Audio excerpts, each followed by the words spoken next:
ওই দূরের আকাশ আজ রঙিন হলো, বদলে যাওয়া ওইরকম হাত নাড়া দেওয়ার সাথে সাথেই তো আমার আয়নাটা এত সুন্দর হয়ে যায় না। তো কিভাবে বানিয়েছি চলেন শেয়ার করি। ফার্স্টে একটা টিস্যু পেপার এরকম রোল করতে থাকবো।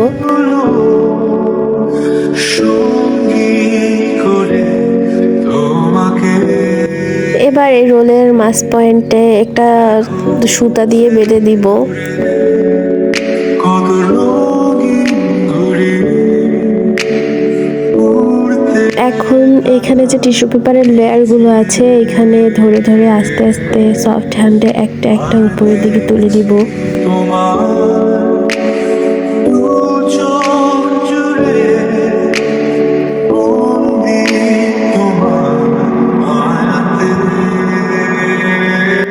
আমি এরকম সেম সেম আর একটা বানিয়ে নিয়েছি। তো আমার দুটোই লাগবে, যার যতটা লাগবে সে সেরকমভাবে বানিয়ে নেবে। তারপরে আমি অনেকগুলো ক্লে দিয়ে ফুল বানিয়ে নিয়েছি। এগুলো খুবই সহজ, সবাই পারে, এগুলো দেখানোর কোনো প্রয়োজন নাই, বিভিন্ন কালারের।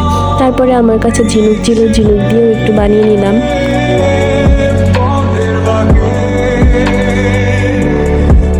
তারপরে আমি আমার পছন্দ মতো এগুলো আয়নায় বসাই দিলাম।